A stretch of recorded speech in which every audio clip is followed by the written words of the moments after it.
Guys আজি আহিছোঁ বৰ্তমান মা দীৰ্ঘেশ্বৰী মা টেম্পল তাৰ আগতে মাৰ চৰণ কৃষ্ণ বৈশিষ্ট এতিয়া বৰ্তমান আমি ওপৰত গৈ আছোঁ। এতিয়া এটা চাব পাৰে এইটো ম'হৰ মাথা, এইটো ম'হৰ মাথা মানে এনে মানে শিলতে বনাইছিল, এয়া বিক্ৰী কৰি আছে। এতিয়া বৰ্তমান আমি মানে ওপৰত গৈ আছোঁ। আজি মানুহ বহুত মানে 3খন না 4খন গাঁৱৰ ৰাইজৰ আজি মানে মানুহ আহিছে। আমি গৈছোঁ এতিয়া বৰ্তমান ওপৰত। আমি আহি পালোঁ বৰ্তমান এইটো জিৰণি ঘৰ আৰু সেই গণেশ বাবা। প্ৰথম মানে গণেশকে পূজা কৰা হয়। এতিয়া গণেশক আমি মানে পূজা কৰি গণেশত সেৱাকাৰি আহিলোঁ। এতিয়া সেৱাকাৰি এতিয়া হ'ল হনুমান, এই বজৰংবলী মানে গণেশটো এৰি কেনে পায় হনুমান মন্দিৰ। এয়া কৃষ্ণ প্ৰভু জয় বজৰংবলী। আমি মানে এতিয়া মানে সেৱা এতিয়া মানে বৰ্তমান মই মানে হনুমানত মানে সেৱা কৰিলোঁ। এইবাৰ এতিয়া মানে ওপৰত যে কি মানে কৰিব লাগে মই গোটেইখিনি বস্তু এতিয়া মই দেখাই আছোঁ। এয়া ওপৰত যোৱা ৰাস্তা, এটাই ৰাস্তা আৰু এইটো। এতিয়া আমি বৰ্তমান মানে ওপৰত গৈ আছোঁ। আজি মানুহ বহুত মানুহ মই কোৱা নাছিলোঁ নে, এই মানুহ আজি মানুহৰ মানে বহুত মানে সমাগম আছে। আৰু লগত এটা বস্তু হৈছে এই ফিচাৰীটোত মানে ফিচাৰী হয়, ইয়াতে মাছ এৰা আছে। এতিয়া মানে কিবা এটা মই মানে পেলাই দিলে মাছটো মানে ওলাই আহিলে হয়। এতিয়া মানে সাৰি আছে মানে বেলেগ দিন আহিলে মই দেখা পাই পালোঁ। সেয়া শ্ৰী শ্ৰী মা দীৰ্ঘেশ্বৰী দেৱালয়। আহক আপোনালোকে মন্দিৰলৈ ফুৰিবলৈ। আমি একদম ওপৰত আহি পালোঁ। ইয়াতে আমি চেণ্ডেলখিনি মানে থৈ দিলোঁ। চেণ্ডেলখিনি থৈ উঠি আমি এতিয়া মানে হাত ভৰি ধুম। এই টেপত হাত ভৰি ধুম। আৰু এটা বস্তু মই দেখাই আছোঁ, এয়া হ'ল মানে দুৰ্গা মাৰ ভৰি।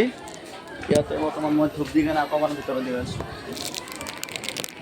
ভিতৰত ধূপ চাকি জ্বলোৱাৰ অনুমতি নাই। এই ভিতৰত এয়া এতিয়া মানে ধূপ চাকিখিনি মই জ্বলালোঁ। এতিয়া এই ভিতৰত গৈ আছোঁ। মই মানে ভিতৰত পূজা কৰি ভিতৰত মানে কেমেৰা নকৰিলোঁ। এই চাবলৈ এইটো হ'ল ভোগঘৰ।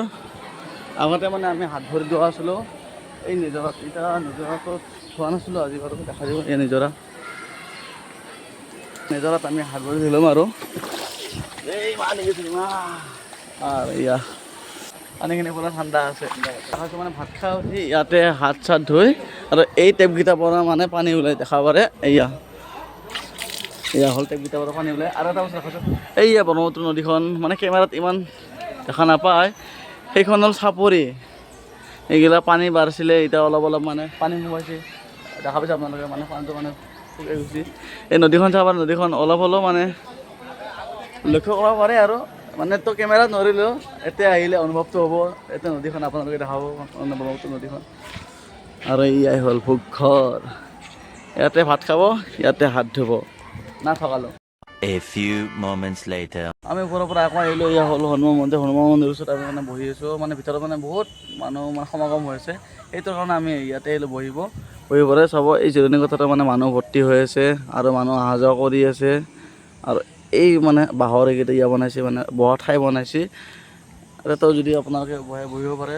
লগতে আজি মানে কেইবাখনো গাঁও আহিছেতো, বহুখিনি মানুহ ভিৰ হৈছে। লগতে আপোনালোকে যদি অহা নাই তো দুৰ্গা পূজাৰ সময়ত আহিব পাৰে। সেই দুৰ্গা পূজাৰ সময়ত মানে ম'হ বলি দেখা পোৱা যায়। আপোনালোকে যদি অহা নাই আহিব পাৰে। জাষ্ট মানে বাবা ক'বালা দাবা ক'বা এতিয়া আমি ওপৰত আছোঁ। কালিৰে বন্ধুৰাটো উপস্থিত হৈছে। আৰু এই ৰাভাক চাবি, এই কি তবলা লৈছে এইগিলা? ৰাভাই তবলা লৈ আহিছে, মই দেখাই আছোঁ ৰ কি লৈ আহিছে। ৰাভাই কি লৈছে, কি হয় এইগিলা, কি হয়? তই কি বস্তু নিম বুলি আহিছে? सब के सब चोर हैं साले। এই বেয়া বডি বনাইছে। আমি হয় লুটেৰা হা বাঁকা পৰা লুটিম বুলি আহিছ। লুটিম বুলি আহিছে দীৰ্ঘেশ্বৰী মন্দিৰত। মন্দিৰৰ আঞ্জাটো লৈ যাম আমি। মন্দিৰৰ আঞ্জাটো লৈ যাম আমি। মানে ময়ো আনিছোঁ বাচন ইয়াতে আছে। ভোগঘৰত মানে গোটেইখিনি মানুহ ভৰ্তি হ'ল। চাবাৰে ভোগঘৰত মানুহ ভৰ্তি। এইটো মানে প্ৰথম আজি প্ৰথম দিনত ইমান মানুহ কিমান চাওক ভৰ্তি হৈছে। মানুহ ভৰ্তি হৈছে আজি প্ৰথম দিনত। মানে আজি বহু কেইখন মানে গাঁৱৰ মানুহ আহিছে না, সেইকাৰণে মানুহ ভৰ্তি হৈ আছে। মই আহিলোঁ বৰ্তমান মানে ভোগঘৰ আহিলোঁ। এই হ'ল ভোগঘৰ। মানে ইয়াতে মানে ভাতখিনি বনোৱা হয়। ভাতখিনি মানে বনাই কাৰণে মানে দিয়ে আৰু ভোগঘৰত বিলাই। এই আমাৰ ৰাহুল বছ, ৰাহুলে পূৰা মানে ভদ্ৰ হৈ থাকে না। দেখাব কাৰণে এতিয়া আমি মানে লাইন পাতি আছোঁ। ইও আছে লাইন পাতি, ইও আছে। মানুহ ওলাই আছে, মানুহ এই ওলাই আছে, সোমাই আছোঁ, ওলাই আছে। 1,000 years. আহি গ'ল ভাত দালি এইগিলা চব খাই আছে, মাৰি আছে। খাই মজা লাগে। A few moments. আজি আকৌ এবাৰ আহি গ'লো হঠাৎ আমিনগাঁও পাৰ্কত এয়া মানুহ চাব চান্দিৰ কাৰণে বহুখিনি মানুহ হৈছে ফটাফটি মানুহ কিমান মানুহ বাপৰে বাপ বহুত দেৰি লাইন পাইছোঁ আমি টিকেটৰ কাৰণে চাব মানুহ এতিয়া মানে ৰখোতে ৰখোতে বহুত ৰাতি গ'ল চাব পাৰে পাৰ্কতে এয়া আমি একো আমাৰ একো লাভ নহ'ল মানে ৰাতি ফটো ভিডিঅ' ভাল নহয় কাৰণে আমি মানে নুঠো আৰু এতিয়া আকৌ মানে ঘৰ মোৱা হ'লো 30 টকাতে এনেই গ'ল মানে ভিজিটিং চাৰ্জ আৰু বাকী ফটো নাপালোঁ দে আৰু